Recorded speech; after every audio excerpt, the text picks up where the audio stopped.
All right, everybody, welcome into the Fifth Dimension podcast with me, Evan McDermott. For today's show, I was joined by Brendan Murphy. This is Brendan's fourth appearance on the Fifth Dimension. That's right, number 4. So you know he's bringing the heat. As always, Brendan is an author, researcher. He's got his Substack. He's the host of the Truthiverse Podcast. Brendan has been putting in the work for, I want to say, close to 20 years now, researching, exploring the nature of consciousness and who we are. And we had another fantastic conversation. I mean, this guy knows I feel like I could ask him anything and he just knows the answer. All right. So, I mean, this is a fun and engaging conversation, and I hope you guys enjoy it as much as I did. It's always a pleasure to be able to catch up with Brendan, and it certainly won't be the last time you see him on the show. He's got a new book coming out soon. So once that's dropping, we're definitely going to have another episode. But fasten your seatbelts, ladies and gentlemen, because a lot of good information in here that I think will shape the way you go into the world and really reclaiming our own health, our own sovereignty, and ultimately uncovering the true nature of who we are. So special thank you to Brendan again for coming on. And if you're a fan of the show, subscribe, whatever platform you're on, Apple Podcasts, Spotify, YouTube, Rumble, wherever it may be, X even. Be sure to subscribe, leave a comment, let me know what you think of the show. Your feedback, pressing the like button, pressing the subscribe button does help the algorithms, even though I don't know exactly how they work. But I know it helps the algorithms and more people find the show, which is what we need if we want to be living in fifth dimensional consciousness, baby. So press that subscribe button.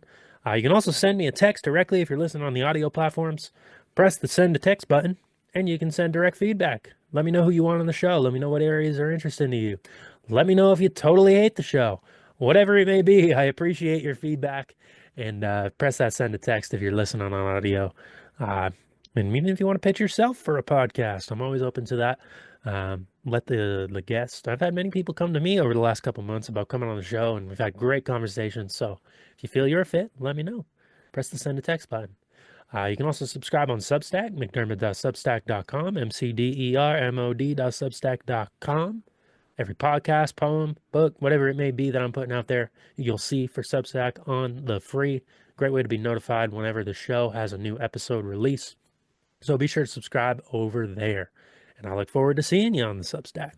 You can also book a one-on-one tarot reading with me, whether it's an individual session, and we just launched a new 12-week course. That is right, a new 12-week course looking at tarot and the hero's journey. It is an introspective journey where we do 12 tarot sessions together, one a week, and we are continually going inward and ultimately unpacking your own hero's journey. It's deep work. If you feel called to explore it, the link to book is in the episode show notes below. If you use the code 5D, 20% off on checkout. Get a really good deal, especially considering price of one tarot reading versus getting 12 and really doing some deep inner work. Can't beat it. So I look forward to seeing you step into that journey right there, the hero's journey. That's what it's all about. And then special thank you to our official sponsor, Tranquil Desires, here in Chamberlain, South Dakota. It's your one-stop shop for all your holistic, metaphysical, spiritual, wellness needs, all right there. If you stop in, let Patty know from Evan from the Fifth Dimension sent you into the store. That'll put a smile on her face. And thank you to her for allowing the show to grow in new ways and, really setting the stage for what's to come. We got a lot of beauty, a lot of great guests coming in the near future. So I encourage you guys to subscribe. We are taking the show to new heights right now, and I can feel that positive momentum just continuing to grow and build. Big things coming for 2025. And this conversation with Brendan Murphy is reflective of that. So let's jump into it. Enjoy.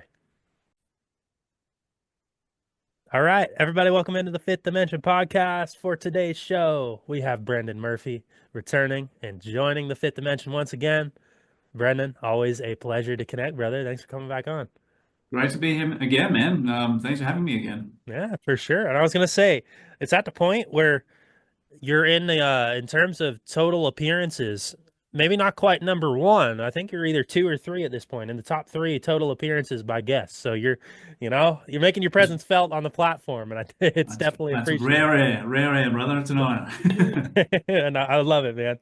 You've kind of seen the full journey because I've been going at it about 5 years now, and I think first time I had you on was in 2020, which is gonna be about 5 years ago. So, That's been wow. seeing the whole journey. But so tell me, man, we're going into 2025. I've been enjoying, particularly on Facebook, seeing all the things that you're talking about, right? And obviously, we just had an election season in the U.S. We're just kind of sweeping changes. If you look at, I guess, the numerology of 2025, it's all about the end of cycles and transformation, right? So I think we're moving into sort of a period of transformation. But um, what, where do you think we're at, kind of collectively, right? I saw a post of yours, and you mentioned a lot of people seem to really enjoy like the alphabet agencies more so than they realize, right? And I personally think there's a lot of people, even in the quote unquote freedom movement, still into the fear and the dissonance, right? So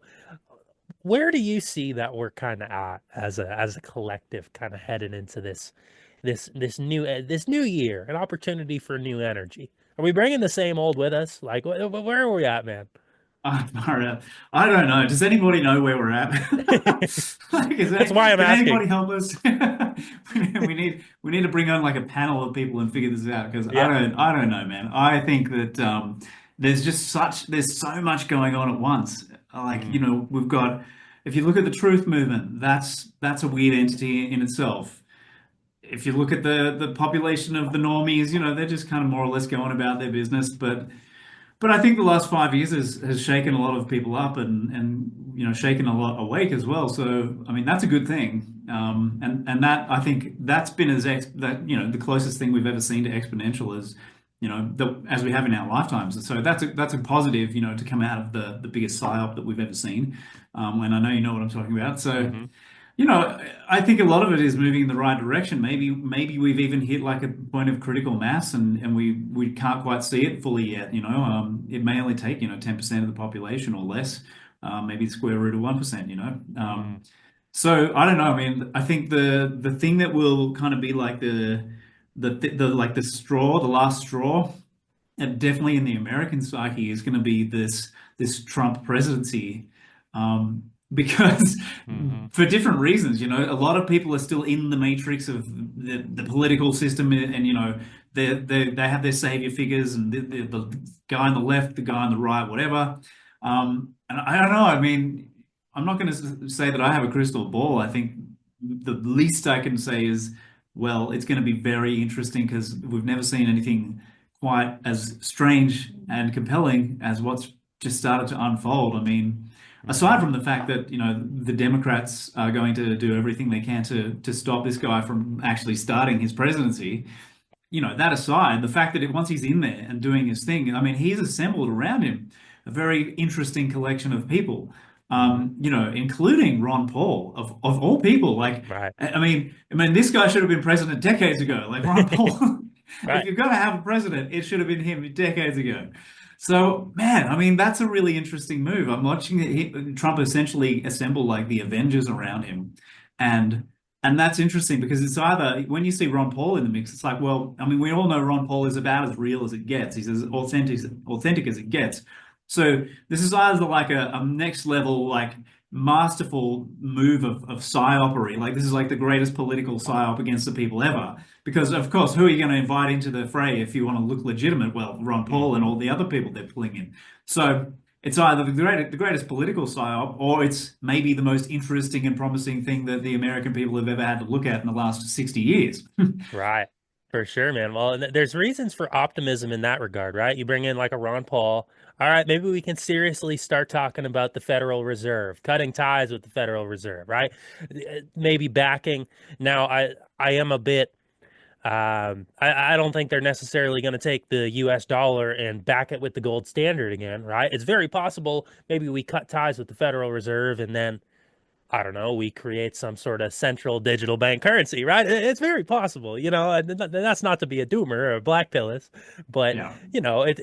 and the same thing with like RFK Jr., right? You come in, if he radically changes the food system, you take all the dyes out of the food, you start, you just talked about eliminating the ability for drug manufacturers to advertise on television, right? So there's all these things that I think that are likely coming in some facet that's actually going to benefit the population, right? Let's say you take Yeah. fluoride out of the water.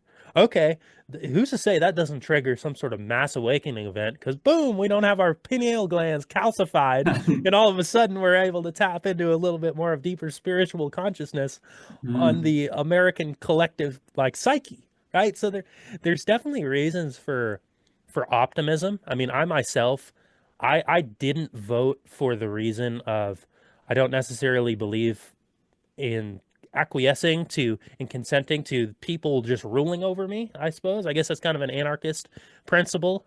Um, and I figure it's all kind of a puppet show anyways, in a certain sense. They're going to get who they want to in there. But there's also it is weird because there's all of these things that we can be positive about, but then you also have to look at the other side. I have a very I don't know, maybe it's just my own trust issues. I look at Elon Musk and I see, well, Neuralink and the smart grid and sort of the electric vehicles and all the kind of things that he fronts being involved. And I'm like, well, if this guy's such a leader in the transhumanist movement, are we also kind of setting the stage for an entrance into this sort of new era, right? I mean, right after he got elected, he posted on Twitter, Ordo Seclorum, a new order of the ages. So it's like, well, is that the new world order in our faces, right? Or is mm. this actually representing a new change, a return to American traditionalism, right? And so Mm, it's a weird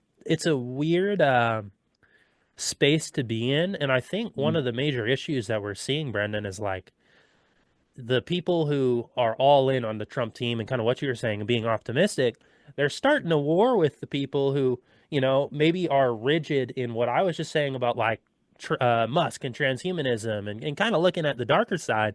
And we're kind of having this like internal strife now about what's the direction going to be instead of actually sitting there, relaxing, taking a breath, engaging in mutual beneficial conversations, right? So again, we're kind of going right back to butting heads, and that in itself, I think is a bit troublesome. But in the same breath, I don't know, man. It is tough to predict the future, but I do think there's a reason for tremendous optimism. I'm kind of on the mm. white pills right now. Like I have a deep sense of faith in the direction that we're going compared to where we were in 2020 when it's like, oh man, we're we're in trouble, you know? Right, yeah, right. I mean, that did not look good at all when we were watching I mean, the full-on zombification of the people around us going, "Oh, we've got to have our masks on and we've got to go and wash our hands before we walk into a shop." Like, I mean, just that was bizarre. And I hope that most of those people look back at that time now and want to give themselves a bit of an uppercut and will do better. But I think most of those people, hopefully not wishful thinking, would be a lot harder to repeat that psyop on at this point. Like, I mean, I can't see how they'd make it a similar thing stick at this point. Like they can, as much as they can broadcast it in the legacy media, it doesn't mean that necessarily people are going to be believing it. So I think in a way it's kind of like a psychological immunization against future kind of similar psyops. So yeah, there's definitely some reasons to be optimistic, and I think even if you don't like some of the political stuff and the players that are involved in the game at the moment, which is it's a very surreal thing what we're seeing. I mean, if you're not invested in it and identified with it, looking at it from a more neutral perspective, it's bizarre. I mean, it's a total circus. It's the weirdest manifestation of politics I think we've ever seen. So much drama and so much hype, like you would not believe. And at the same time, we have to be realistic in expectations as well. Like I see people complaining about, for example, as an example, RFK Jr. because he advocates for safer vaccines and because of this, that, and the other. And I personally, I've seen him shilling for Israel, which I think is Mhm. awful. Um, but if you look at it in terms of where we're at and where we're trying to go, like the people are kind of like the average mass consciousness is kind of like here on the floor, and RFK represents maybe like a 10-20% shift in Mhm. in the right direction. It's not perfect. He's not perfect. He's got some major like blind spots, or maybe he's compromised in certain ways. So it's like you couldn't put someone like you or me in that position because that's just too far beyond where most people are ready to go. Like most people Mhm. are ready to shift 10-20%. and not any more than that because it's just going to be too much for them to, too much information, too much perspective shift. So, it's going to happen in incremental stages, if anything, before we get to like a big dramatic, like, having Ron Paul as president or something. We have to kind of work our way to this kind of stuff. So, yeah, I think there's you got to be realistic about it, and just see that things can move in the right direction in a very imperfect and awkward kind of a way. It's a process, it's not going to be this huge quantum leap into like, oh, 5D paradise, and we're all like these magical quantum beings, and everybody is an anti-vaxxer now, and like, it doesn't work like that. Right. It sounds nice. I'd love to have that kind of overnight, flip of the script, but I think that would require too much. If anything, that would require an immense dark night of the soul in a very, very short period of time. And that in itself, I mean, I don't know if we're capable of handling that based on where we are, Mm, collectively and individually. But what's even interesting is you mentioned Israel. I think the tide is even turning on that so much as well. You look at the IDF pressing criminal charges against Netanyahu, and if he used to go to, I think I just read, if he was to go to Auschwitz for a memorial, the government of Poland will arrest him and send wow, him yeah, to criminal court, right? So it's like, and it's interesting because it's generally in America the left that is very pro-Palestine and actually kind of almost sees the military industrial complex for what it is. I mean, they've been yeah, calling that out for a long time. I think one of the only saving graces of somebody like Bernie Sanders, for example, is he talking, he's been calling out these issues for a long time. And I think that's why a lot of the younger people gravitated towards him in mass, is for actually speaking truth to sort of the role of America's military and Israel and what's going on over there. So it's like we have all of these different shifts in consciousness that are taking place, and I don't think it's like fully come together in sort of one entity like you're saying, and one sort of leap, but the seeds have definitely been planted, and I think they're actually starting to come to fruition in a lot of ways. And to me it feels like because of that, over time, we're only going to see this actualize. Now, again, I don't know how that plays out with transhumanism, the technological revolution, and maybe the system that's going to come into place down the line. Um, but I don't see how a lot of these changes that we're making, I don't see the negative, or at least perceivably. And you could argue, oh, maybe we got to give a little, the system, the people in the system are saying we got to give a little bit of they're waking up to this. We got to acquiesce in this way. We got to acquiesce in that way.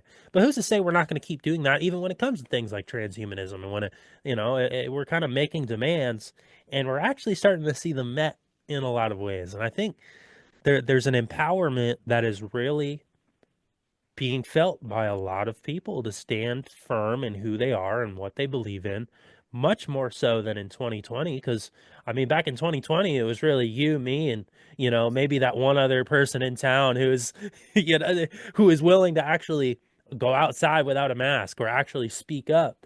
And it was very difficult to find people who were, I would say, very outspoken during that mm, time. Comparatively to now, it's like I don't get really any pushback for speaking what I think. And, even though some of it may be more on the controversial or conspiratorial side, a lot of people seem to be open to this new way of thinking, and to actually challenging the aspects of what legacy media is putting out and what they've been sort of conditioned to think. Like it's like we're in a great period of questioning and it's sort of mm, redefining our yeah. relationship to the system, I think, in a lot of ways. Yeah, for sure. And there's a lot of skepticism now coming from, I mean, more and more people in general. Like, one of the classic examples I've seen in the last, I don't know, 4 or 5 years or so is on Facebook, where you get, these legacy media Facebook pages, pushing the narrative, always pushing the establishment narrative. But in the last 5 years, I've seen like the level of pushback in their comment threads has been off the charts. And it's great to see like the people who are awake commenting on those threads outnumber the people who are, in the system, or the trolls and what have you, the bots or whatever.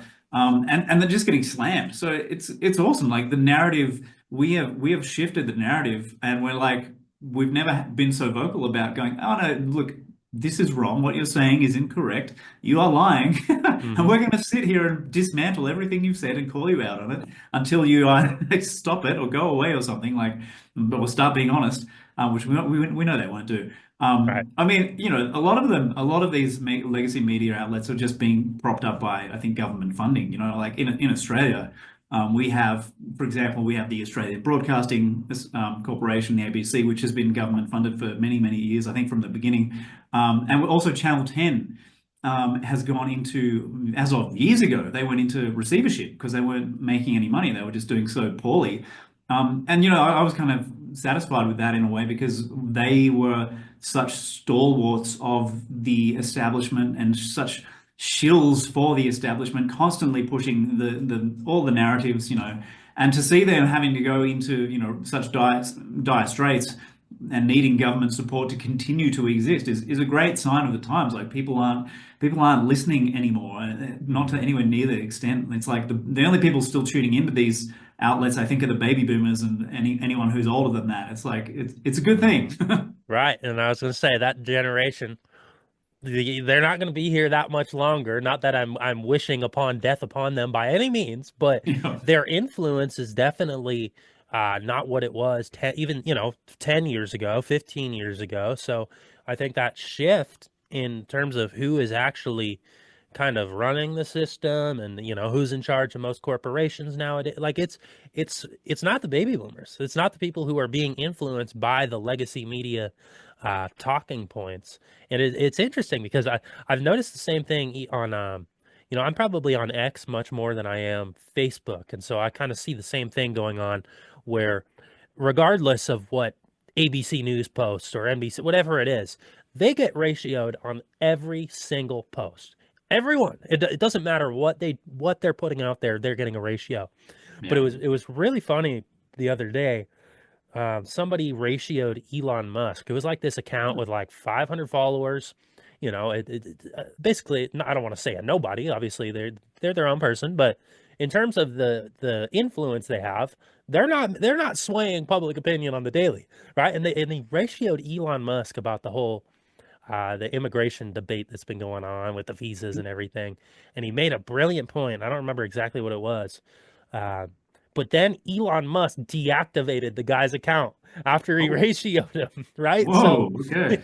it's like there's still a level of censorship that is taking place, and especially on X, where if you kind of go against some of what Elon believes in, or if you kind of personally attack him, there's a lot of stuff being taken down, especially when it comes to like Israel. I mean, there's a whole bunch of um, accounts that are being taken down when they're talking about the genocide over there.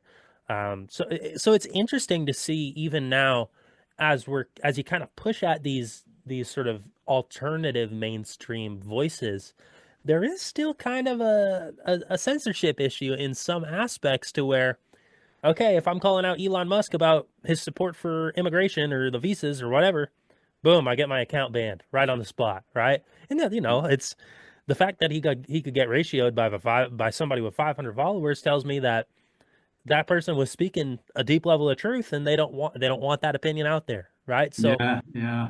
So That's there's that's yeah.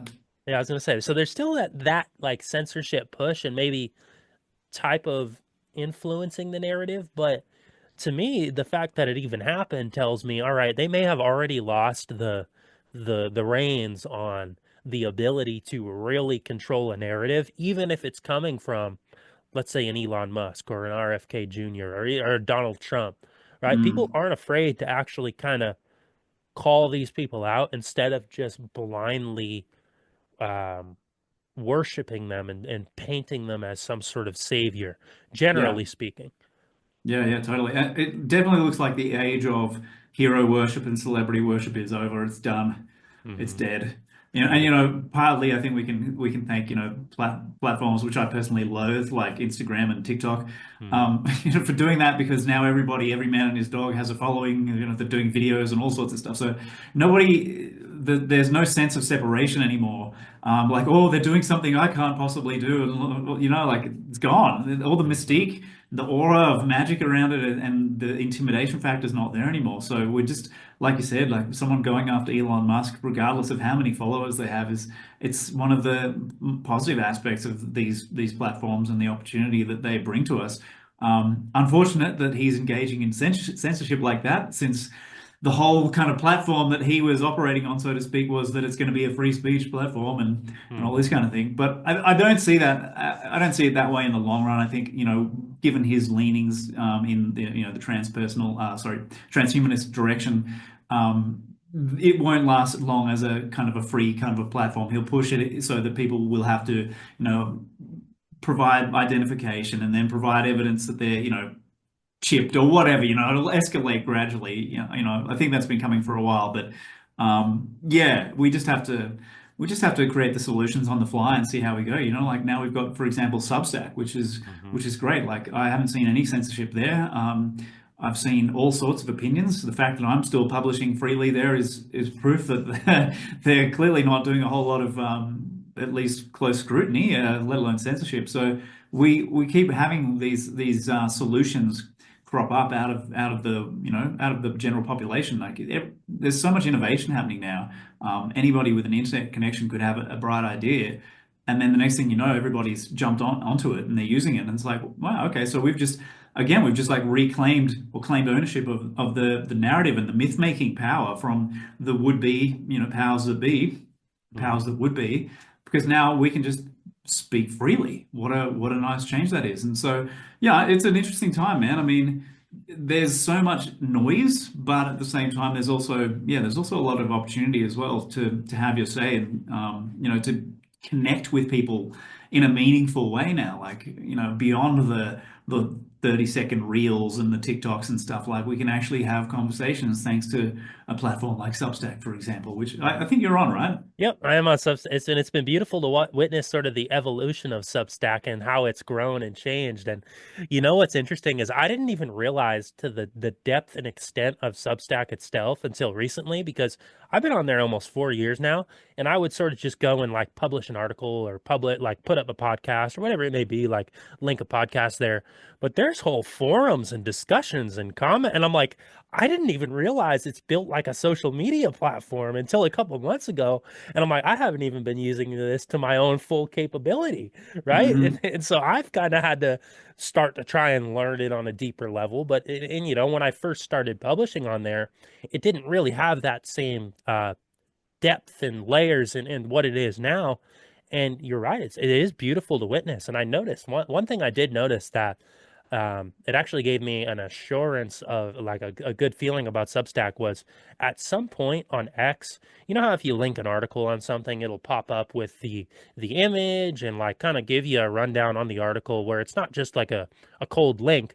At some point, Twitter shifted the way when you post a Substack link, it won't give you a preview image. It won't give you what it is. It won't tell you what it is. You just have to click the link and figure out.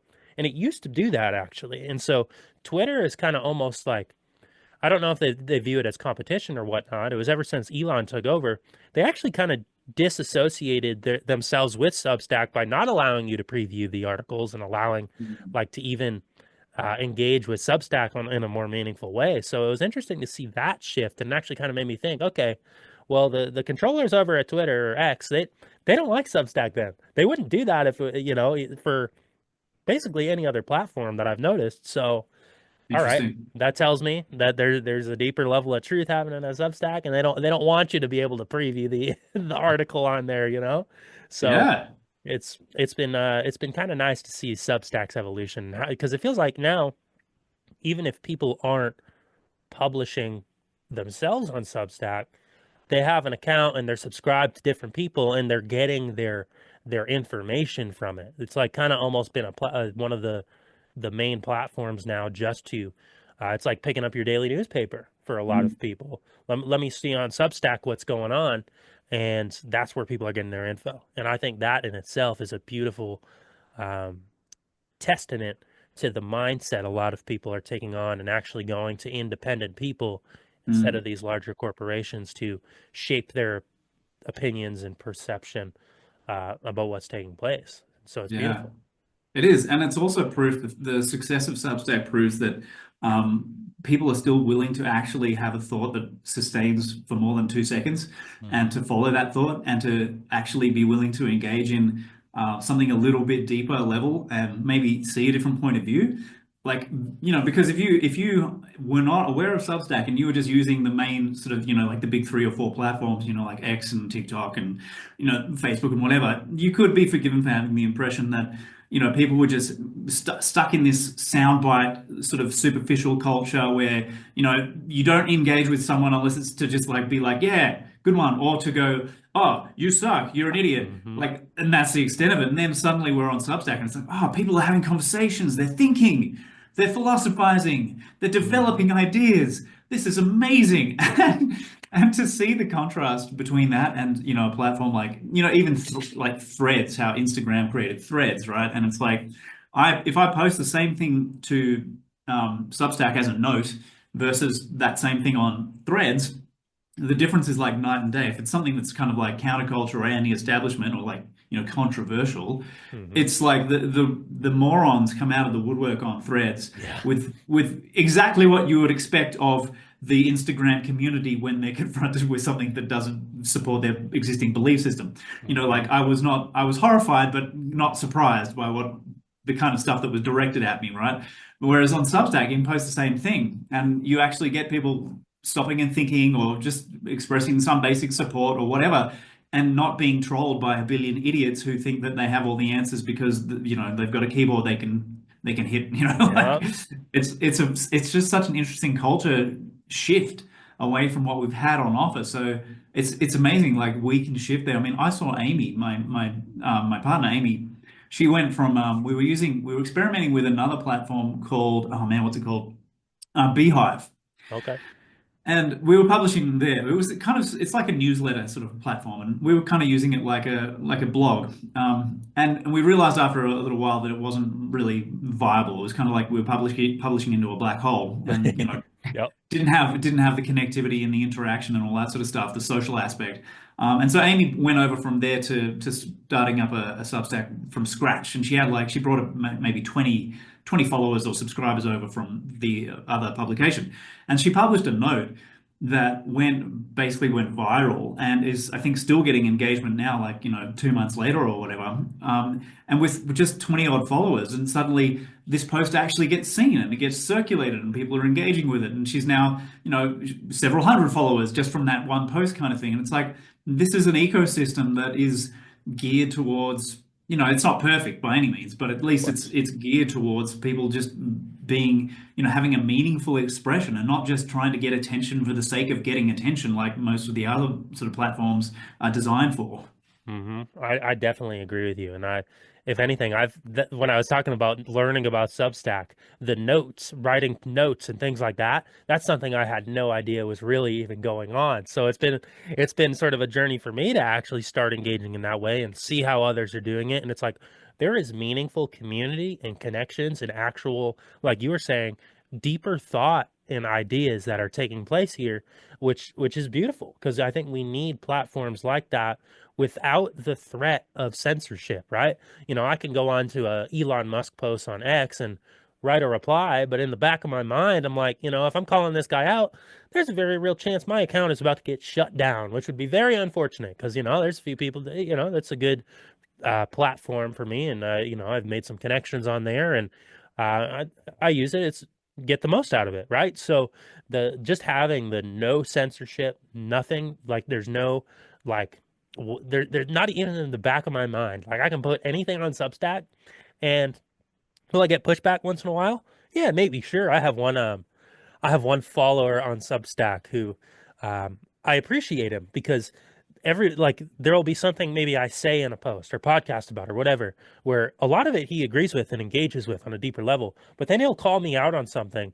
And I remember there was one point where I was talking about self-improvement and self-development, and I wish I could remember the exact word he used because it was great. It was a great question that he asked. He said, "At what point does your self-improvement become like basically self-obsession, and then you lose the and you know I hadn't necessarily thought of it in that way, and I'm like, you know, that's a good point. Is that what I'm engaging in? I don't think so."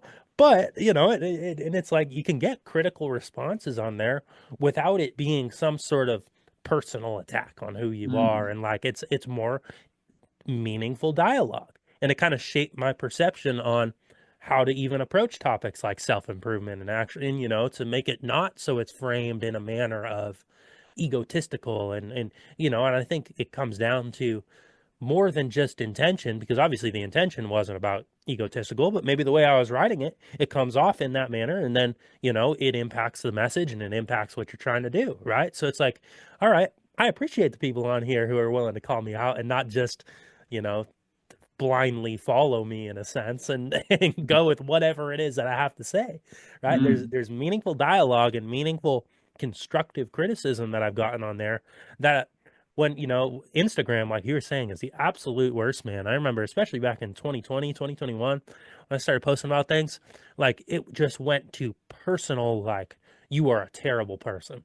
Yeah, yeah. Right? It's like, you are horrible. You are the scum of the earth. From people, I'm Yeah. like, oh my God, like this is so, and I think it is still like that on Instagram, where if I go into a comment section and I write something, it's like, you're an idiot. What are you talking? You know, people Yeah. are up in arms. They're ready to get their pitchforks and their torches and like come to my house. And I'm like, come on, is this really where we're at still? Mm. And so I think Instagram's a lost cause in that way. I'll still post on there, but it, Yeah. in that regard, it's definitely a lost cause. But there's Yeah. definitely a beautiful shift with the age of Substack, and you know, it's interesting because I think people are looking for that alternative, and maybe not all of them have found it, but as it continues to pick up and it continues to grow, you know, that could become almost a community square for people to kind of freely exchange thought and ideas. And you never Mm. know, it could go the way of where Elon Musk bought Twitter. It's supposed to be a free speech platform. He's censoring. I don't know about who owns Substack and what its intentions are and motivations are. Who knows? Maybe it goes in that direction. I certainly hope not. But for now, I think it, at the very least, it is a manifestation of the desire for critical thinking and freedom of thought and freedom of conversation and ultimately freedom of association, because you know we can discuss ideas with about anything with anyone on there without worrying if I respond to the wrong or follow the wrong person on Twitter that uh I don't know, my friend is gonna be like, who wait. I've had people say, why are you following this person? Why are you engaging with this person? No. It's like I don't have to agree with them fully. Like Yeah. this is the free exchange of ideas. This is what we're supposed to do. Engage with people we disagree with because Mm. it's important, right? And I don't think Yeah. Substack, to me, at least based on some of the conversations I've had, it isn't fully an echo chamber. There's freedom oriented people, but there's a really diverse range of thoughts and opinions on there, which has helped me learn and helped me grow for sure. Mm, yeah, yeah, and there's also the full spectrum is there, including the sleeping normies they've Mhm. discovered Substack at some point along the way. So you can still find those types of like the Instagram type people creating their own little communities in Substack, but it's kind of funny because from what I've seen of them, they feel they don't quite understand what it's all about and the purpose of it, and they feel like it's an affront that people could just freely express themselves on Substack without the censorship and without being cancelled. Like they're really up in arms about that. There is Mhm. this sort of subset of these kind of like it's like the far left people who are like the most fascist people during the Clownvid 19 episode. These are the people who are still up in arms about freedom of speech and how outrageous it all is. And it's just funny, they don't quite grasp the that's kind of the idea with Substack is, there is no censorship. That's the thing. There's no thought control. You don't have to follow the narrative blindly and just regurgitate the programming you've been subjected to your entire life. And that's why it's a breath of fresh air, and I think that's why it's caught on so much as well, man. Because more and more people are sick of being told what to think and being cancelled for having the wrong kind of thought or expressing themselves incorrectly. So we're looking for solutions. And I mean, Amy and I set up an alternative social platform back halfway through 2018. But every time Amy and I do something, we're usually 5 to 10 years too early. Hmm. So Yep. getting traction has been a bit of a bastard with that, but we ended up shutting it down a little while ago, a while back. I don't remember when exactly, but I think it's good to have something like, it's sort of like Substack is kind of a little bit along the lines of what we were envisioning as a solution to the encroaching, cancel culture and censorship. So, things are going in the right direction at the same time as there's always the agenda rolling forward, but it seems like it's being tripped up and getting caught up in along the way much more than it ever has now. There's more obstacles, and the obstacles that we're throwing at it, it's struggling to keep up with, I think.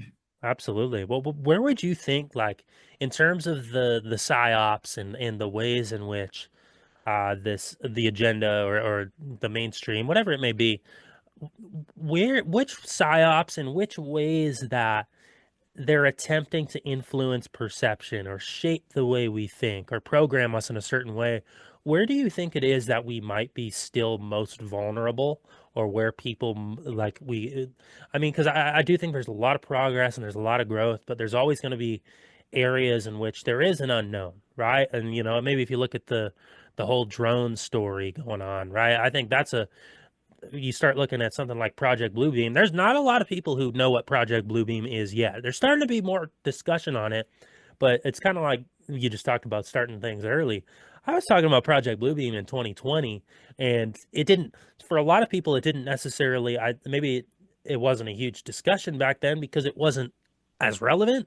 But, all right, we're starting to see the manifestations of that type of agenda. So, I mean, where in the psyop world do you think we're kind of still uh, more vulnerable in actually being programmed and being manipulated to follow certain narratives that could potentially lead us down a path, maybe not a no return, but further into the actual agenda? Yeah, I think there's a couple of areas where, you mentioned psyops. I think there's a couple that stand out to me where we still have vulnerabilities. Like, in particular, there's still only, I think, a relatively small portion of the population that really understands that germ theory is basically wrong, Hmm. and that there is no actual proof that a pathogenic virus actually exists in the first place. Um, like I've been watching this. That's one of the things I've watched with interest on the social platforms in the last 4 or 5 years to see if people are starting to catch on to that. And there's definitely been a percentage of people who've had that light bulb moment and gone, yeah, no, that's actually complete rubbish. But at the same time, it's like in compensation for that, there's the rest of the truth movement that refuse to entertain it. They will not go there. Hmm. They're still hanging on to stories like the lab leak thing, and the problem is that if you don't reject the roots of germ theory and the roots in particular of virology, because virology is the thing that most of their health related psyops rests on. Like, it's HIV, bird flu, swine flu. I mean, all it just goes on, and it's always a viral outbreak, so to speak, Ebola, and it's always based on absolute garbage. And that's what people don't realize is that Hmm. there's this layer of, it's like an epistemological layer that they haven't examined yet. And it's the question of, how do virologists reach their conclusions? How do they know that a virus, firstly, exists, and secondly, that it does what they are telling us it supposedly does? And they haven't gone to that level. That's the roots of it. And when you go there and you understand their methods are fraudulent, and that every conclusion they reach based on those fraudulent methods is also fraudulent, then Hmm. you can let it go and you can just jettison it. And every single time you hear something about a viral outbreak somewhere, it is incorrect. That is not what's happening, and that's not what's making people sick. And invariably, it's some kind of an industrial, toxification of the local environment. People are getting sick because there's heavy metals or there's fumes of this or that or whatever. But they cover that up by saying, oh, there's a viral outbreak, go and get your shots and we'll all be fine. But that's not how it works. That's not how nature works. And we need to move past that so that we can stop being vulnerable to the ongoing health psyops. That's one of them anyway.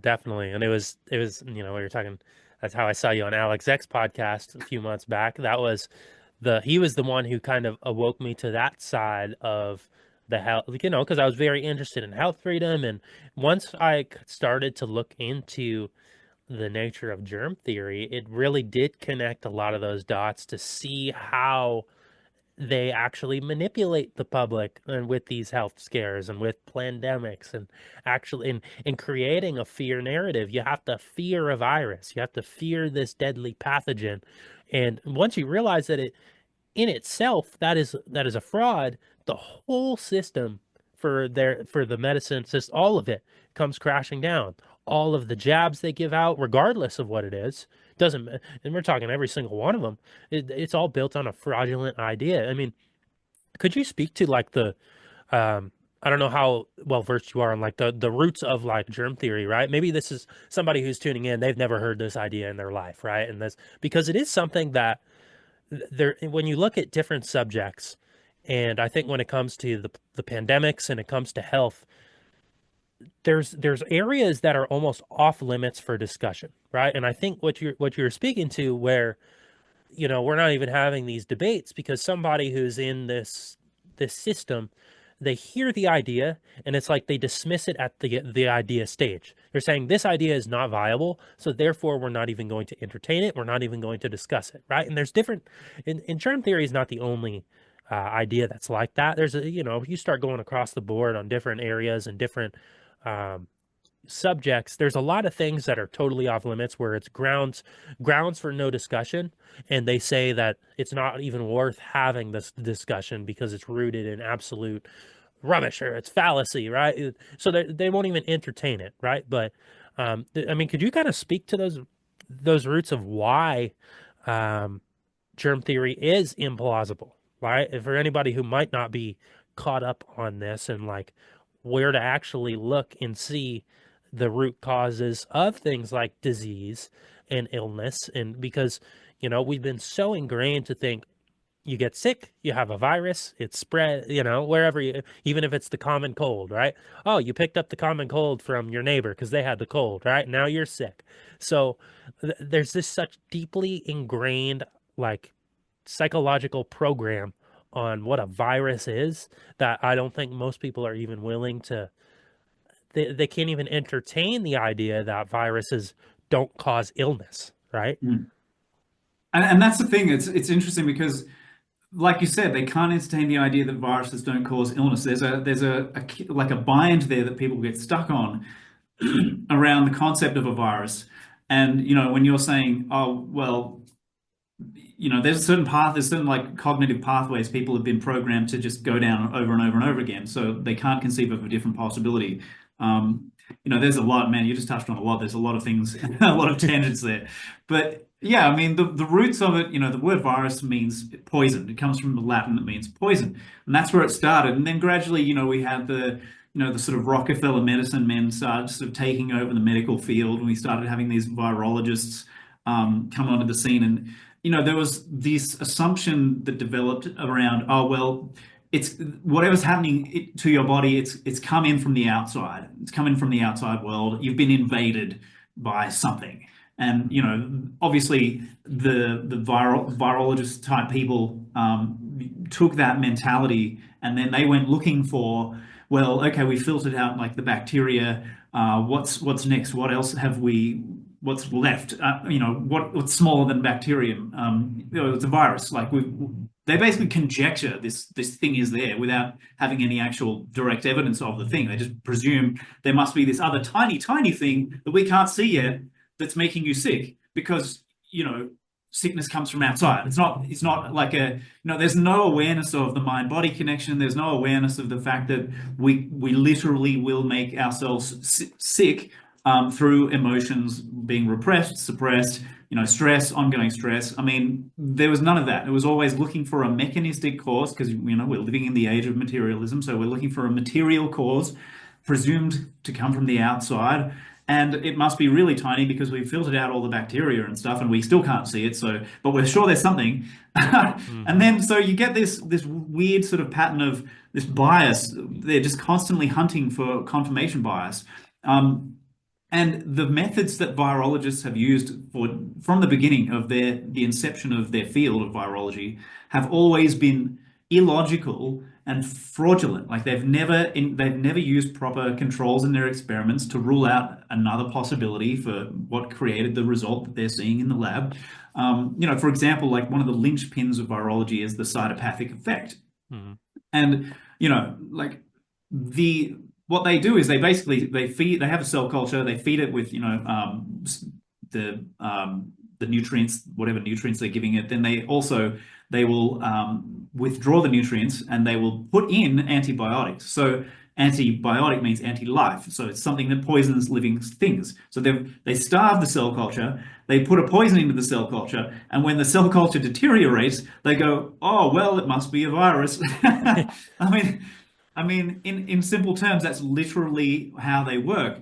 And it's like they've been hypnotized to not even be able to have the thought, what if the procedures we're doing are actually causing the deterioration of the thing, and it has nothing to do with an invisible presumed virus, which we've never proved exists. Like they're so hypnotized that they can't even have that thought, except for a very few of them, like Stefan Lanka, who is a virologist who has single-handedly disproved the entire paradigm by Hmm. showing the fraudulent methods and where they don't control the experiments properly and all this kind of thing.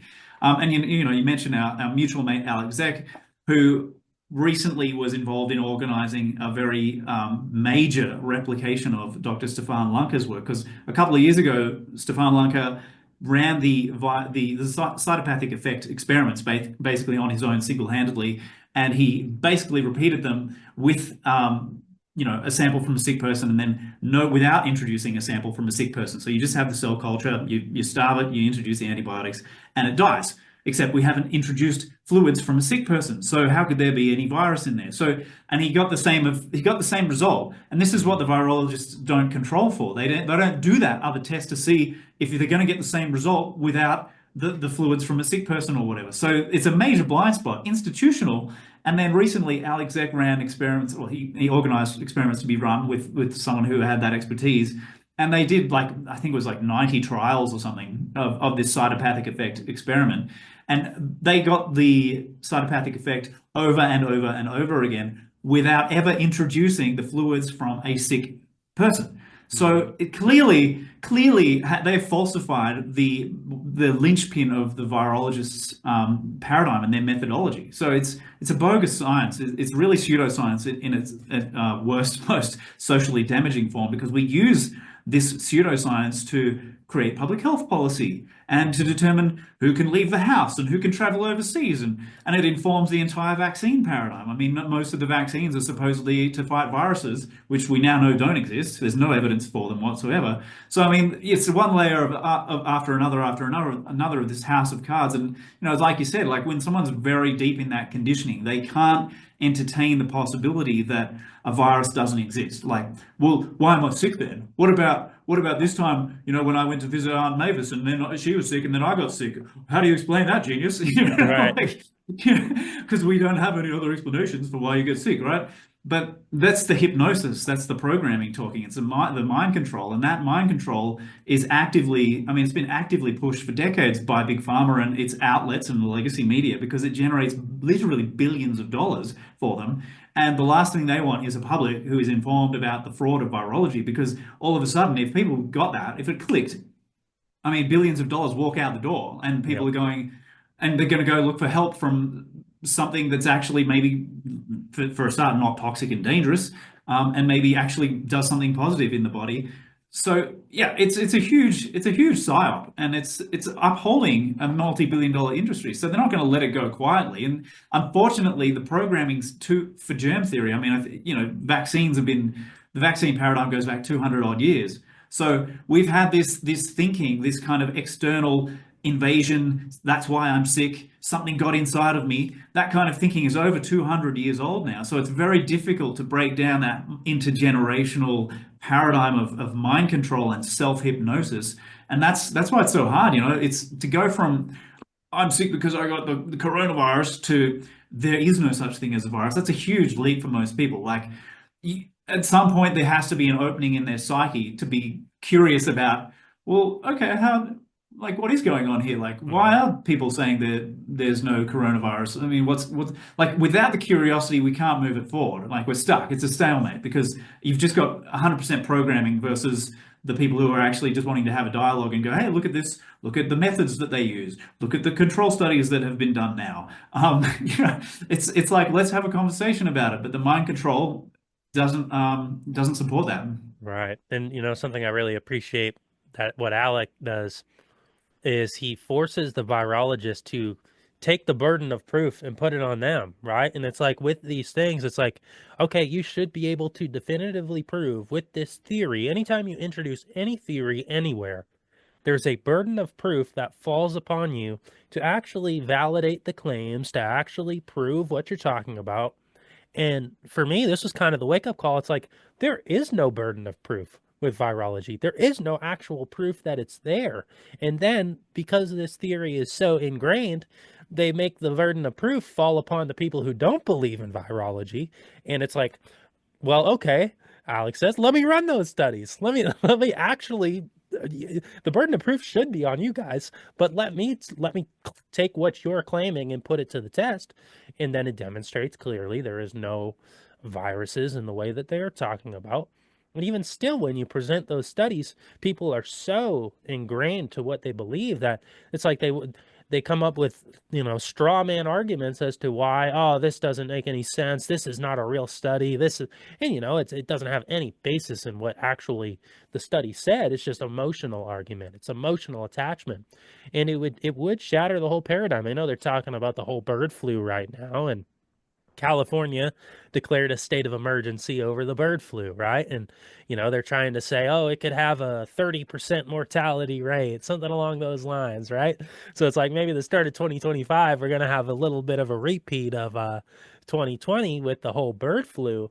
But it's like if you understand that a virus doesn't exist, that means the bird flu doesn't exist. So what is it that is actually, if people are getting sick, and what is it? And I don't think people realize the power that their mind has in these things too. Right? If you get sick and all of a sudden you start telling yourself, I have the bird flu, then you're going to start to manifest all of those very symptoms that they start talking about. It was the same thing with COVID, manifesting very specific symptoms.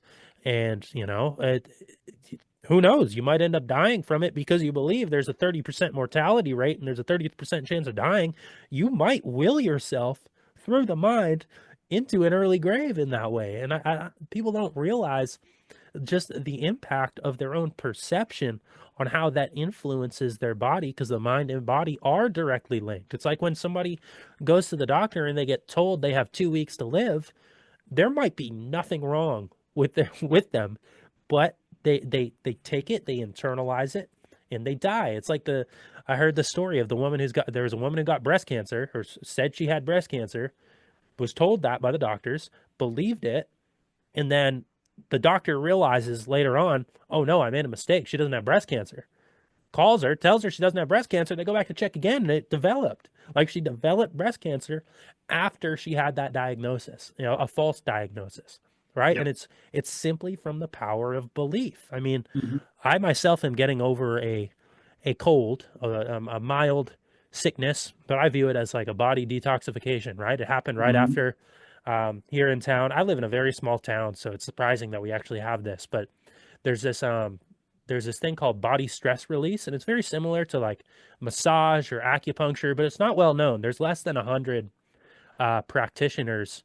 Even I think in the United States, there's less than 100 practitioners for body stress release.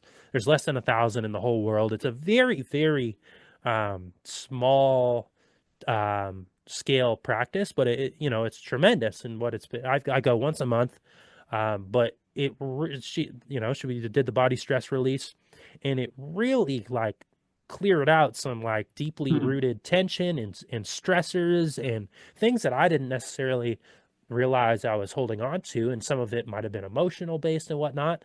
But the very next day I develop a cold, and I think it's just that it's the body detoxifying and letting go of what was stuck and tense, and now it was released, and now it needs a way to actually get out, right? And so the body detoxifies in the symptoms of a cold, and it's like, oh, okay, because I have an understanding of what what I just did with my body in that way, I know that that's a detoxification process. It's a letting go of all of those things that were already built up inside of me, right? But without that understanding, who knows what I would attribute to? Oh no, they're talking about bird flu. Oh no, there's I still hear people saying, oh, so and so got COVID, so and so this, like so it would be very easy for me to even to just bypass what I just did at body stress release in the actual releasing of these whatever it was, emotions, trauma, it could have been a whole bunch of different things,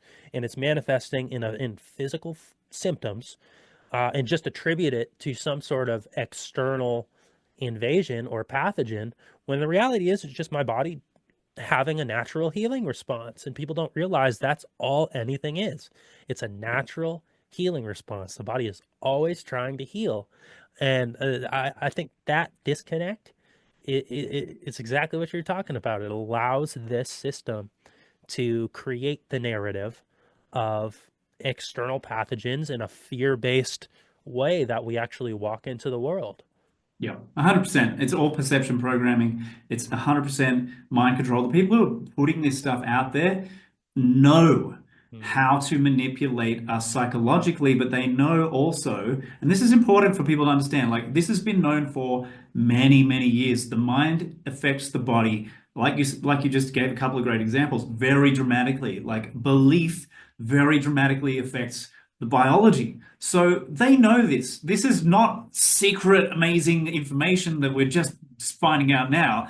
The people who orchestrate these psyops know that when we fall for their belief system that they're providing us, we fall for the fear, we will manifest physiological symptoms in line with that belief system. And that's why on the news, they go, oh, coronavirus, here's all the symptoms. Here's the symptoms. You're going to have a sore throat. You're going to lose your sense of taste and smell, blah, blah, blah. On and on it goes. And so people are going subconsciously, they now have this program. I will experience this stuff. Because they accept the belief that the thing is out there and some floating around, right? Somebody sneezed on me in the train and now I've got COVID, coronavirus is in me. And so boom, they've got all of the symptoms they saw in the news because subconsciously they have connected all those dots, and that's the manifestation of the belief system. It's the physiological manifestation of a psychological structure. And that's what the disconnect between us and our bodies is so deep, and we're still just starting to heal that disconnect.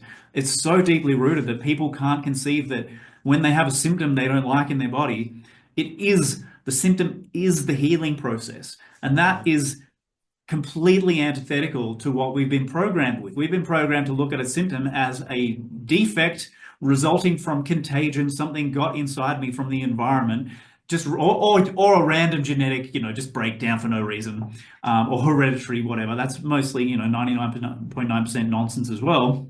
But that's the programming, and the nocebo effect. That's how people make themselves sick with their belief systems. Like you said, the woman gets the phone call, suddenly she manifests cancer. It's not.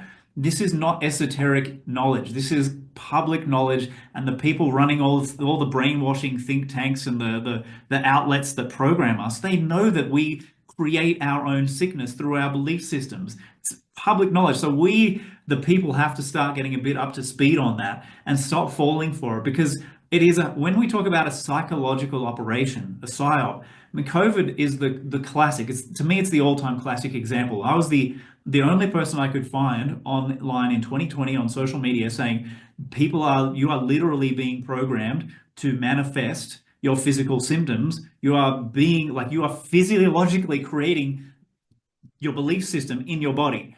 I was the only person I could find who was saying this in 2020, and that's exactly what they know they are doing in a calculating way. So they're using the power. Like, we have this enormous creative power. That's just what we are. That's who we are. And they are hijacking that. It's kind of like, parasitism is not quite the right word, but they are hijacking that power because we give it away. We permission it by believing the story that they're selling us. And I mean, how many examples do we need? Evan, I ask you, how many times do we need to see that they are lying and that they keep lying before we finally learn the lesson and stop listening? Exactly. Well, and I think the issue, it goes back to what we were speaking about, just the nature of there being uh, a virus or virology without that understanding on the fact that viruses don't exist and that there aren't external pathogens that are out there trying to hunt us down. And like it's like we're really, the viruses are playing guerrilla warfare or something, it's like to that level of extreme.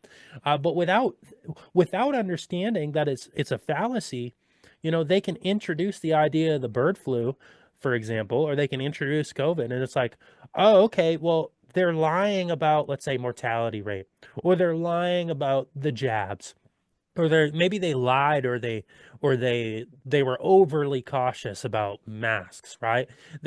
But they weren't lying about there being a virus. They weren't lying about there being a disease, right? So it's like it's almost like we can question, we're at a point where we can question the the whys and the hows and the whens and sort of all of the aspects of the narrative, but we can't question the root of the narrative itself. Because the Mhm. second you say there is no virus, there is no COVID, there is no bird flu, that's where the cognitive dissonance really comes in. And it doesn't matter what side of the political aisle people are on. I mean, No. Robert F. Kennedy's a great example where he won't entertain the idea of there being no COVID, right? And Yeah. he is the health freedom guy.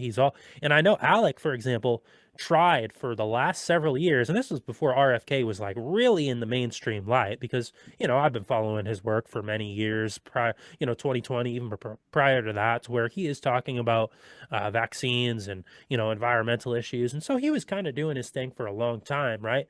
And I remember Alec for a long time was trying to get him to debate the idea of a virus, and it was never entertained, wouldn't entertain it. I think he even No. responded at one point to calls for a debate on that, calling it pointless. Like there is no point in that, it's actually divisive to the movement about, health freedom and whatnot.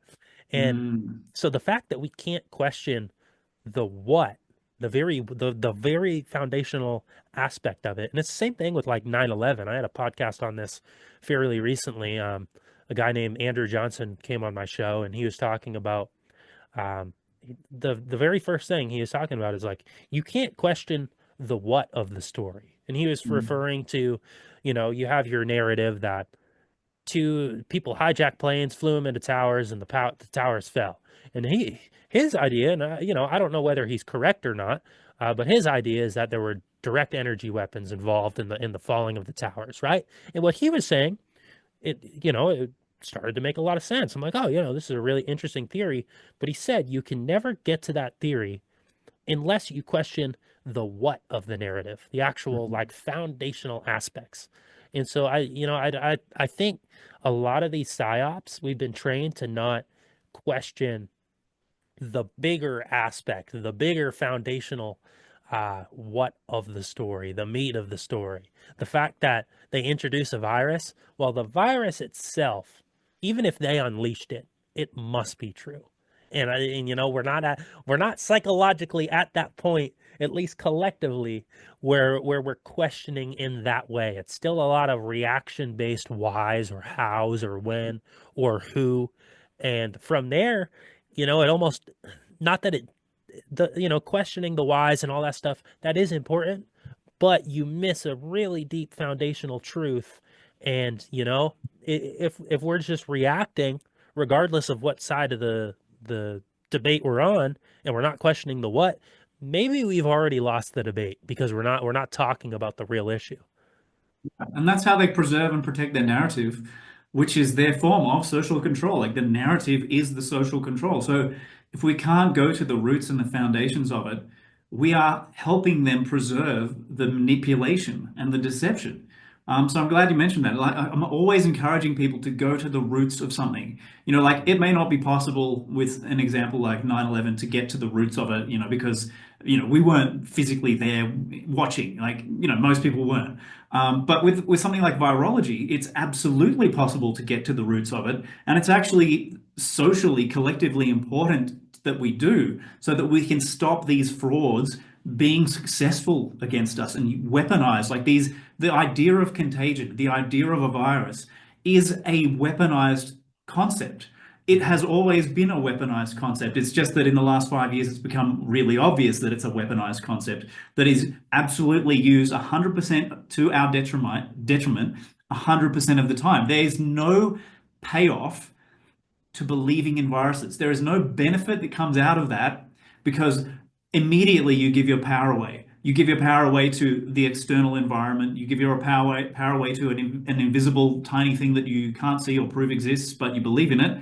You give your power away to that. Then you give your power away to the medical structure, which is trying to protect you from said invisible tiny thing. Then you give your power away to the political class, the ruling class that is foisting this garbage on you. So at what point do we stop and say, like, let's take our power back? And that's why questioning viruses and virology, the methods, having a civilized conversation about the methods used by virologists is so key, because that undercuts the entire thing. That's where we stop giving our power away for no reason whatsoever and start to reclaim it. And then you get another payoff is that we can also get rid of the second tier backup narratives like the lab leak idea, which is held onto by people who still haven't gone to the roots of contagion. It's people who are still hypnotized by contagion that have gone, oh well, the mainstream narrative doesn't quite make sense, so I'm going to go over here where we have the alternative media with this narrative, and something got out of the lab,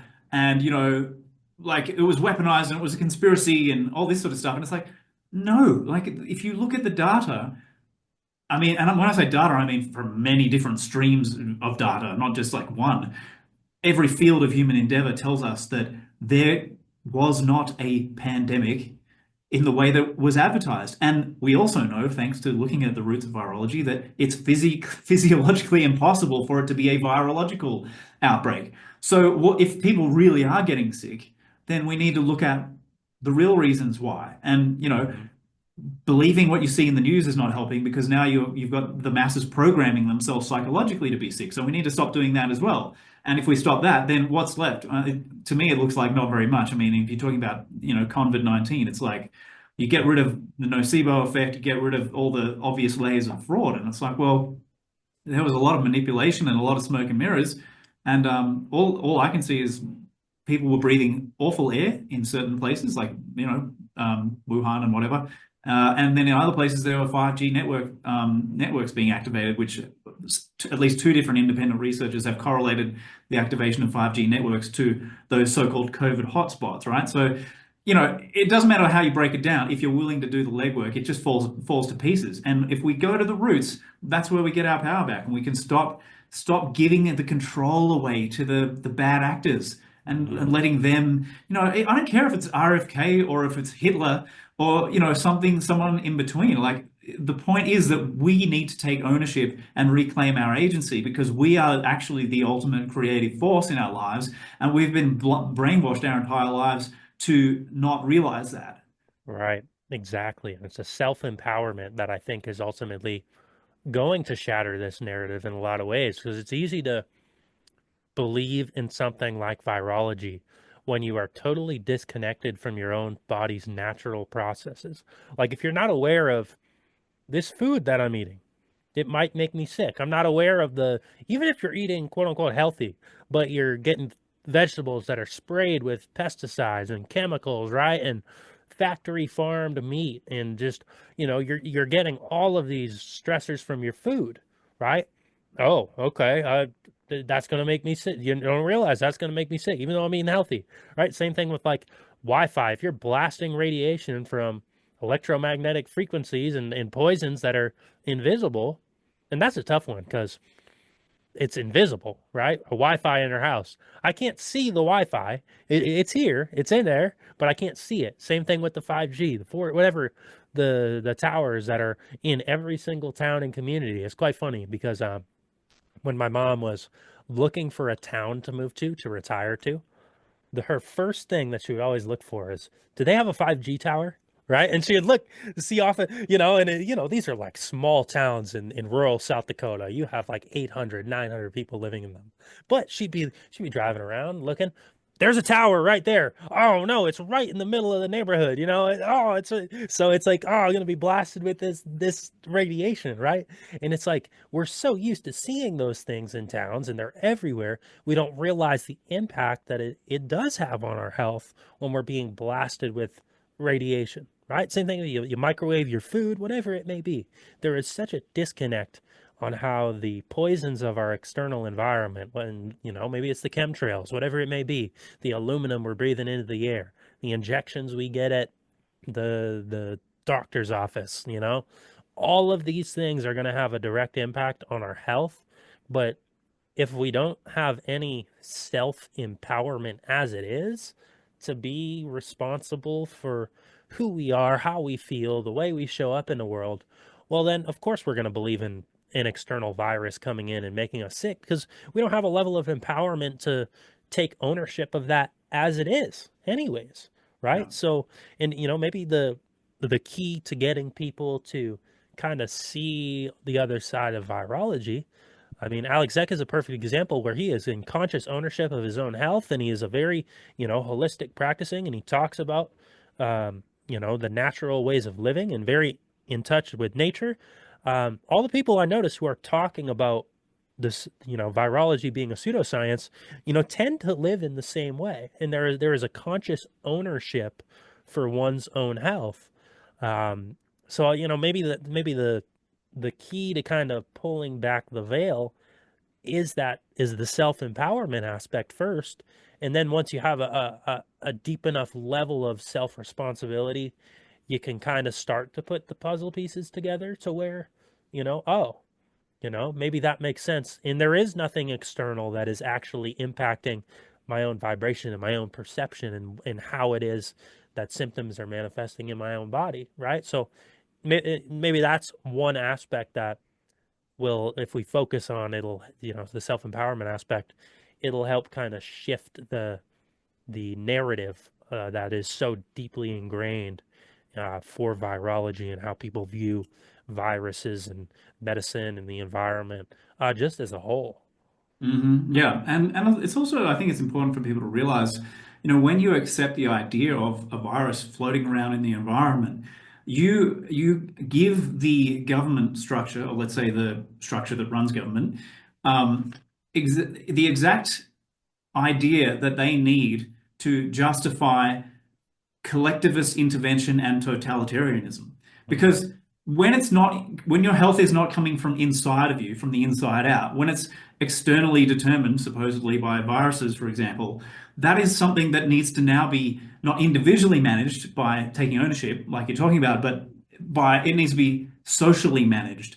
And the medical fraternity now needs to get involved, and the politicians need to create policies because we have to manage the sheep so that they don't get sick from the Mhm. mysterious virus. So we keep enabling this garbage and this tyranny by accepting fraudulent beliefs like contagion and viruses and virology. And we need to stop doing that because we're giving them the mechanism and the pathway to tyrannize us and to manipulate us. And I mean, look at the trauma that they created the last 4 years. I mean, how much more of that do we want? Like what they did to children. I mean, you're talking about kids who are like 8 years old, 10 years old, going back to bedwetting, like socially regressing because of the extremely abnormal and stressful circumstances that were forced on them. And that would never have been possible if we were health aware and understood that health is actually an inside job. It starts on the inside. And I would suggest that the most important aspect of it in general is the psychology. Your psyche is the foundation of everything. And that then determines the health of, we talk about the biofield or the auric field, right? Mhm. Because that is the most direct manifestation of the mind. In book one, I talk about the aura as being the mind. because it's not in the body, it's not in the brain. So we need to look at it from that point of view. Like the most important thing is how I am in relationship with myself and the world around me. And if my psyche is in good condition, my biofield is in good condition, I am much, much more resilient in general. I'm much more vital and coherent. If I maintain coherence, then really what happens in the environment around me as a general rule is of relatively little importance. I mean, to illustrate that, when I talked to Mari Arce on my show, we talked about, it was all about health. It was all health focused. And, she has people who will come to her, see her in her clinic. And she has a Wi-Fi router in the room that she hides. She keeps it hidden so that anytime, especially if someone who comes into the room with, electro hypersensitivity or who thinks they have electro hypersensitivity, at some point in the conversation, she'll be like, oh yeah, and by the way, here's my router, and did you, and they'll be like, oh, well, I felt nothing, like they didn't know it was there. So the suggestion wasn't there that they should be having a bad experience with it. And so that's one of the ways he helps people to realize that sometimes it's not exactly what we think it is. Like sometimes the external factors are not as big as we think they are. And the most important thing, you look at the work of Eileen McCusick and people like that. It's like start at home, start with your psyche and start with your biofield. And from there, if you have that in order, you're going to be in great shape. Right. It's almost like not that the external environment doesn't matter per se, but we can really will and train ourselves to be almost become unpenetrable, right? And that's something I've really focused on as well, where it's like I've told myself several times over the last few years, it's like it doesn't matter what they're doing. It doesn't matter what they spray in the air. It doesn't matter how much they poison my food or this and this. I myself am going to become unpenetrable in my psyche and in how I'm showing up and how I perceive the world. And, it's if I happen to eat a steak that was factory farmed, like I'm not going to be poisoned like right then and there and experienced crazy symptoms of, whatever, of that because I ate a factory farm steak. But if I'm hyper focused on it and that's all I think about, you're right. There's a very good chance that I'm going to create some sort of illness based on the knowing that there is factory farm cows and I'm eating slaughterhouse meat that's terrible for you and all these different things, right? So it's like we can almost kind of create the way our body reacts to the external environment. And Mm. I think that's a really brilliant point that I think often gets lost in the discussion because it is very easy even in the health circles, the holistic circles, to where everything is poison, the world is end, like, and then create and manifest illness based on Mhm. those factors, And so if everything is poison around us and I'm constantly taking in poison, how do you think my psyche is going to react to that? What do you think it's going to manifest into? It's going to manifest as symptoms of being poisoned, and then I'm going to have to deal with that, whether it's a chronic illness or whatever it may be. And the only actual solution, let's say you start really avoiding all those environmental toxicities, whatnot. Sure, great. That might provide symptoms or not symptoms, alleviation of those symptoms, right? But the second, and we know that the system is only going to continue infringing and releasing further in poisons through the chemtrails and further electromagnetic radiation and throwing up more drones and satellites and towers and whatnot, stronger frequencies, more poison food, all of these things are going to continue to become more infringing. So if you only treat it at the level of the symptoms, as soon as there's more infringement, you have that very same issue come back up when the reality is maybe we need to deal with it at the psychological level first. Certainly, ideally, don't eat a factory farm steak. For every steak, try and get natural, the cattle are raised humanely and it's for local and all, that's a very important thing. But the psychological aspect might be to a greater importance. And I don't think that's talked about very often. It's not, and I think it's a symptom of the fact that we're still living in basically a fundamentally materialist age. Like everything is focused on a material cause. So we're always looking for, oh, what was the toxic thing that I came into contact with? What was the poison I ate? What was the thing that got on my skin? And it's like, it's actually it's not that you can't be poisoned, you can, but the biggest cause of our symptoms in general, what we call disease or illness, is overwhelmingly the psyche. And the fact that we are distracted from that reality means that we just feed into the cycle. And there are actually people like Dr. John Sarno who formulated a sort of model he called tension myositis syndrome, which is a psychosomatic understanding of the body and its symptoms and the way that the mind essentially programs those symptoms. It's got some links to German new medicine.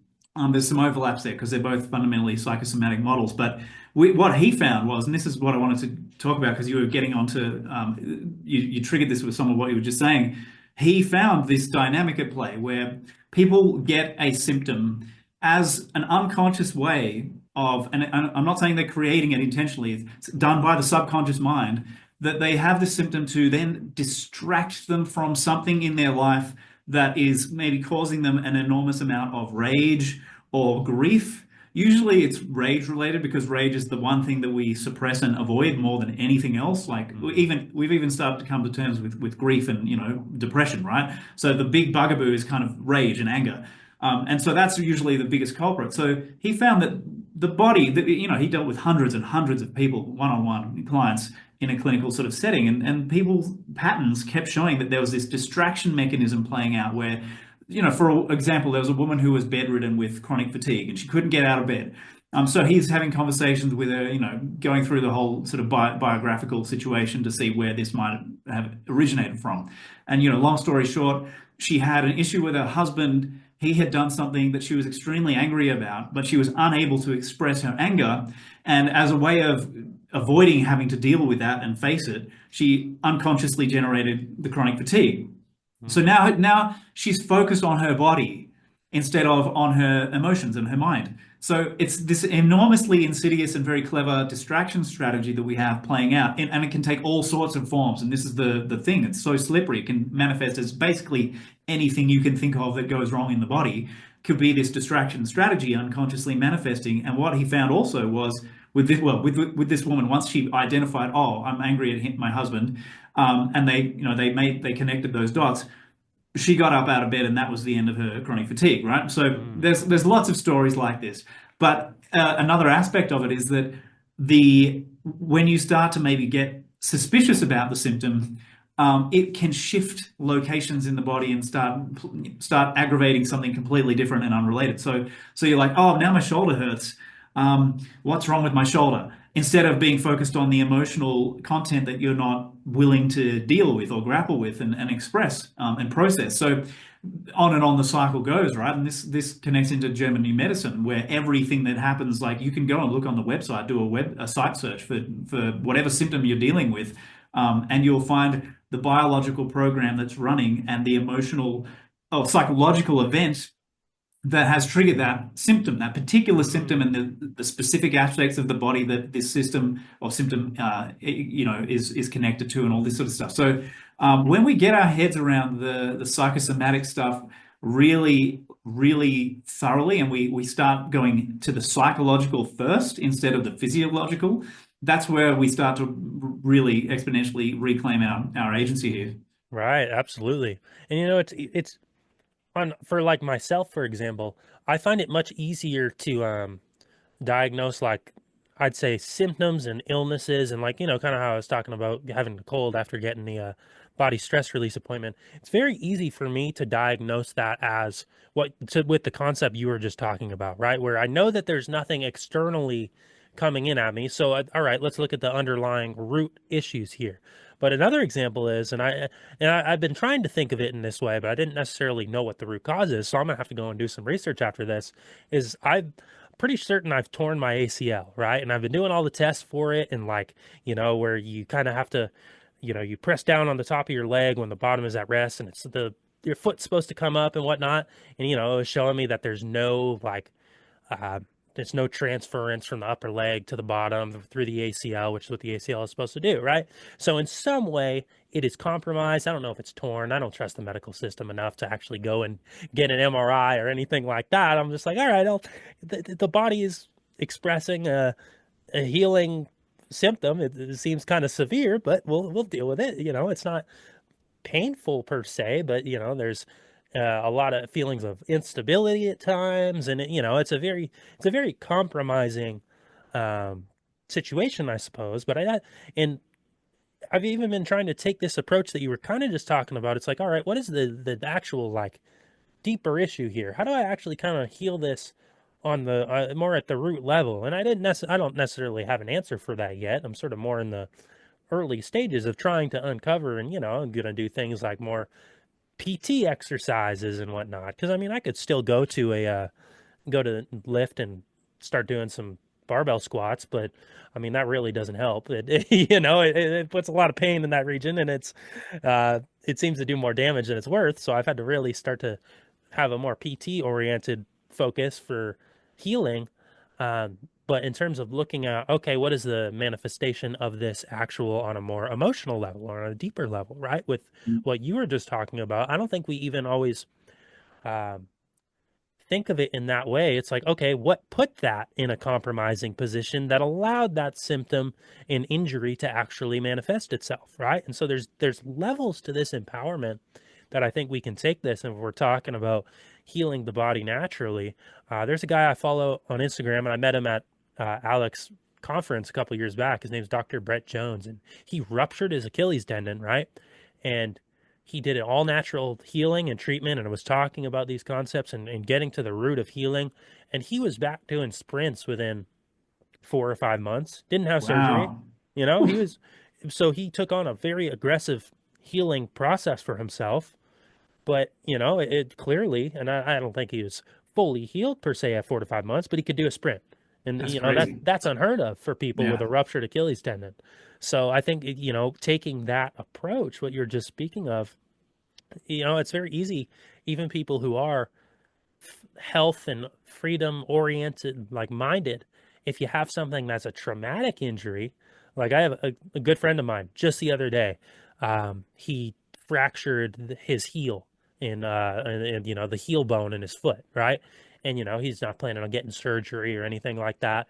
But to that level, we're not sitting there talking about, all right, what is the emotional like possible reason that this manifested itself, and it did. Obviously, emotions don't break bones per se, but maybe they make them more they compromise certain areas, right? And if everything is a healing manifestation, a healing symptom, what is it we're actually trying to heal on a deeper level through healing this physical ailment, right? And so Mhm. I think there's levels to this that we don't often touch upon in the in these health circles because of that body mind disconnect, how deeply rooted it is. But if we can view everything as an extension of that, then you really start to unpack and heal the deepest aspects of who we are. Because in a way, I think everything that happens in the body is a cry to, hey, see this. And it's not the injury itself, but it's see what's on the deeper surface here, see what's at the deepest level. And then from there, what you explore is kind of what you're meant to find and why it happened to begin with. So, I think there's a lot there on the physical side of it too when it comes to more traumatic types of injuries and ailments that we don't always associate with emotions and trauma or whatever it may be, or like you're saying, anger.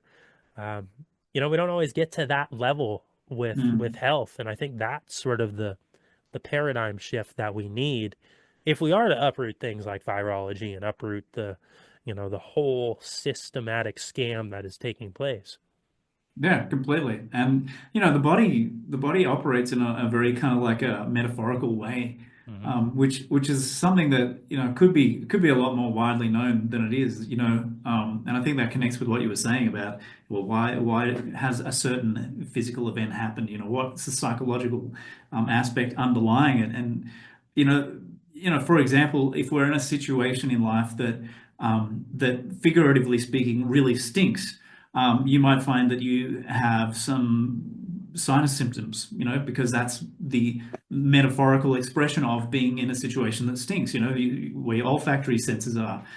You could be in a shitty situation, and then you might eventually, if you get to the point where you heal that situation or you're moving past it, that's when you'll get the healing symptoms manifest, and then you might have some kind of weird like a colon issue or a rectal issue, or something unpleasant starts happening there, and you're like, oh my God, what's wrong with me? Hmm. But that is actually the resolution happening in the expression of the symptoms, and it's metaphorical. Like the body's extremely metaphorical. Like we talk about people having the guts to do something, like that's a figure of speech that we overlook. We're so used to it that we overlook how metaphorical that is. Like having the stomach for something, and like how courage is connected to the stomach and the guts, so to speak.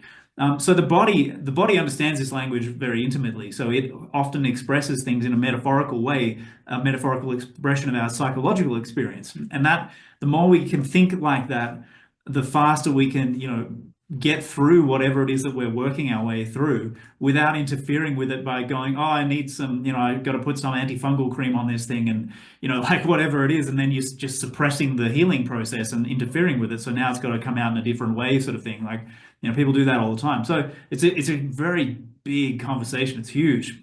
Hmm. Right. And everybody's symptoms and everybody's like what's popping up is going to be unique in its own right. Right. And that's, I think, the basis of our allopathic medicine system. Like, I could very easily go schedule an MRI and then go get surgery on my knee and then like have this cookie cutter, like one size fits all approach to here's how you're gonna heal your knee, and right. But then how many other people, people who do that go and tear it again, like later on. It's very common for that to take place. And so it's like, all right, you kind of need to get rid of this one size fits all. Everybody has the same hardware and the same system, or in the same circumstances and same stressors. Like the way we approach medicine and the way we approach healing, I mean, I think grounding ourselves in these concepts and these principles is important, but then we do have to do that deeper work to actually understand our own body and understand what's going on in here.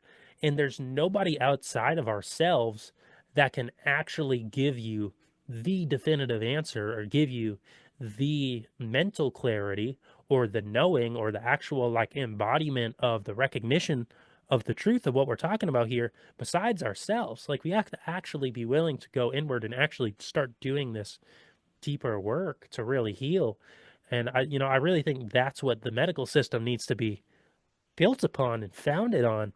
And I'm not we were talking about moving in the right direction. Maybe everything that we're seeing, with somebody like RFK coming into office and, kind of these bigger discussions that are starting to take place on health and medicine, maybe we're moving towards that in certain ways, but it's kind of almost like how we were talking about we were early to the game for other things. I think us having this conversation now, it's I don't think we're going to see these type of changes on a large systematic scale anytime in the near future by any means.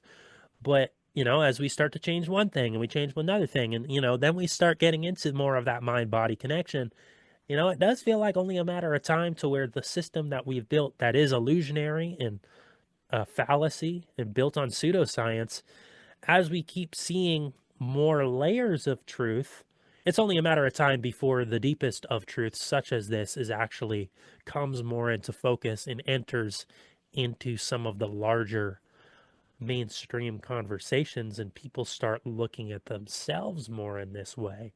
Yeah. Um, and I think the only real threat to that, in my opinion, of this not happening is sort of the transhumanist approach to where I think that is in a way it's an expression and can run parallel with our current medical system to where we mechanize the body and eventually maybe we create this man machine merger to where we have this illusion we've created the superior machine body, right? And we have this massively weaponized mechanistic approach that infringes upon people. I think that's certainly possible, and in certain ways it's coming, and there will be people who make that choice. But as we go so far that way, I think there's going to be the others who choose to go so far in the other direction, right? It's like that pendulum, or it's like the nature of polarity in certain aspects manifesting. So, Yeah. you know, maybe they'll run parallel with one another. I don't necessarily know, but Mm. it's tough to predict how that'll actually shape up and manifest. Yeah. I'm not a huge fan of the transhuman things, so we'll see how Yeah. it plays out.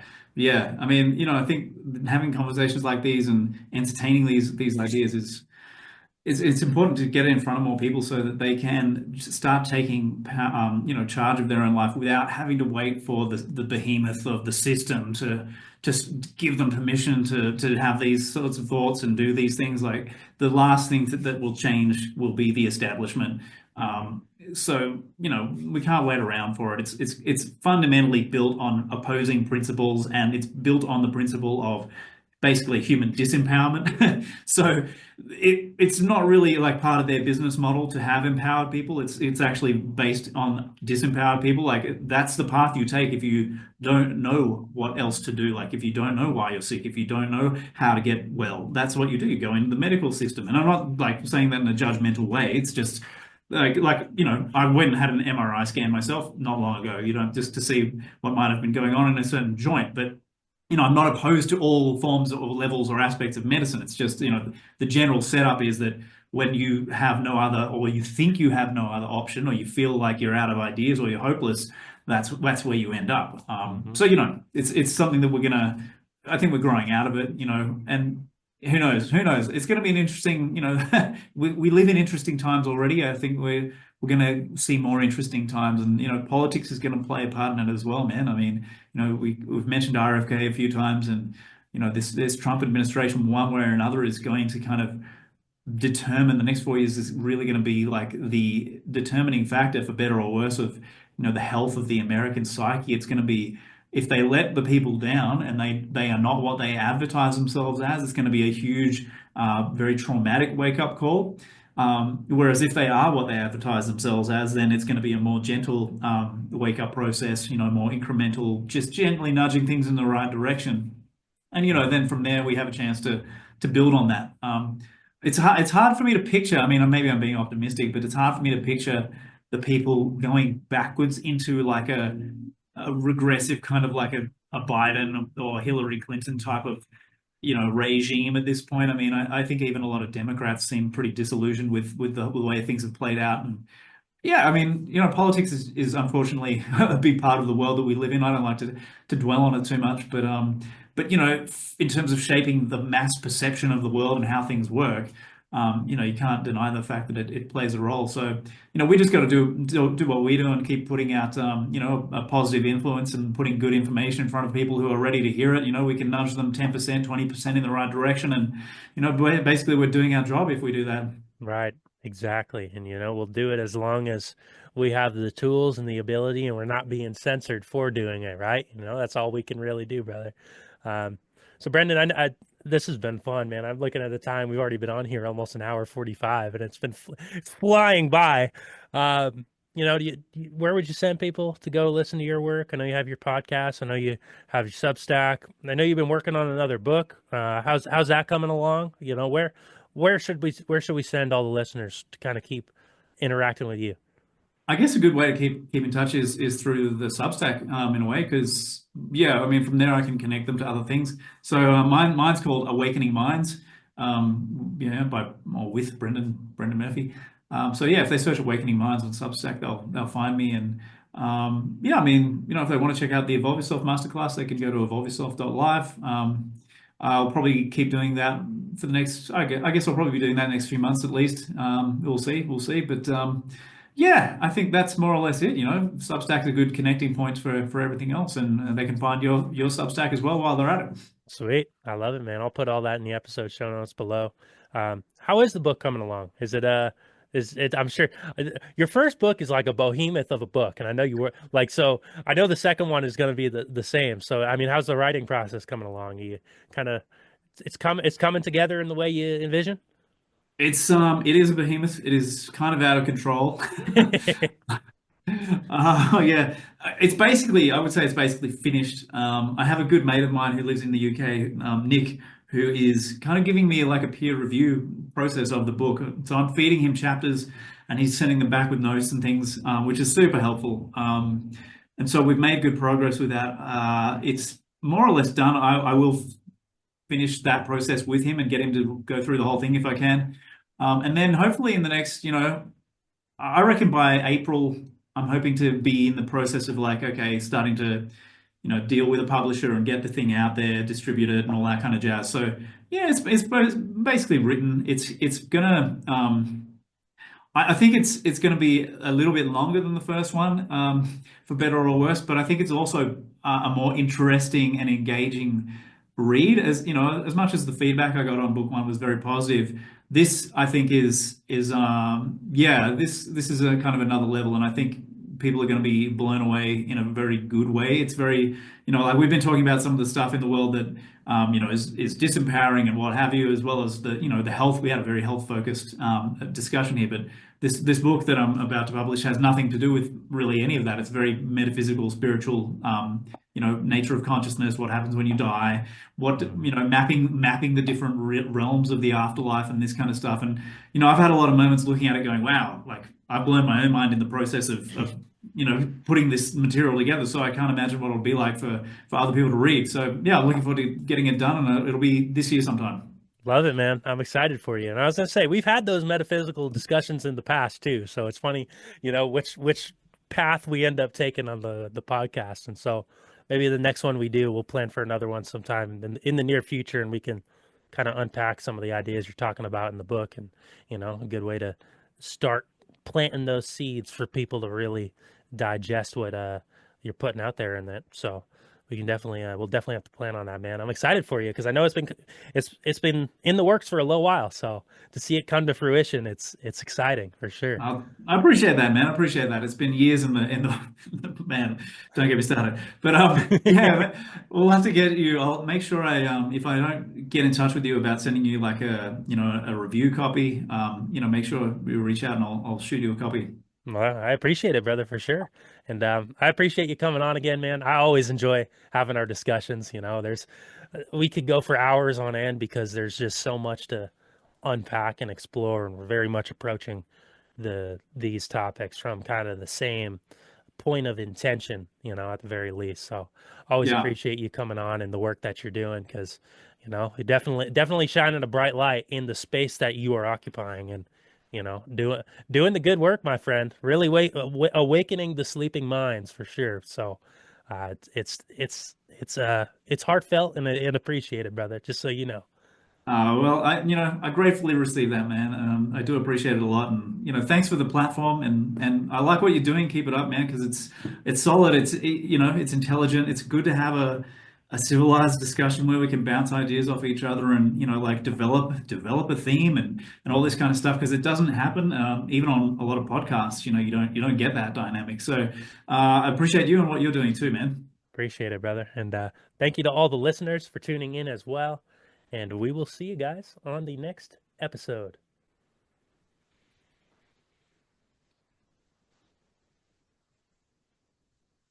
Special thank you to Brendan for coming on the Fifth Dimension. I look forward to podcast appearance number 5, even though we just wrapped up number 4. But Brendan is always putting in the work. He's always grinding, and he's always bringing massive truth to this show. And I can't thank him enough for the light that he shines on the world and waking people up to the nature of who they are. Because that's what it's all about. Remember who you are. So go subscribe to his Substack, listen to his podcast. There's definitely some mutually aligning guests, that him and I have shared, and guests that'll be coming on in the future that have been on Brandon's podcast before. So him and I are very much aligned in the areas we're exploring. So if you like this show, I'm sure you'll love his work and his Substack, his podcast, all of it, and his new book that will be coming out. I can't wait to read it myself and, to get a copy and have another podcast. Very near future, ladies and gentlemen, so stay tuned. If you're a fan of the show, subscribe whatever platform you are on. You can send us a text or you can go subscribe on mcdermott.substack.com. Once again, if you're interested in diving deep into tarot, the 12-week Hero's Journey course may be for you. Full description and link is in my episode show notes below. Use the code 5D on checkout. You'll get 20% off. That's a really, really good deal. I can't emphasize that enough. And special thank you to our official sponsor, Tranquil Desires, here in Chamberlain, South Dakota. It's going to wrap up this episode, ladies and gentlemen. I'll see you all next time. So long.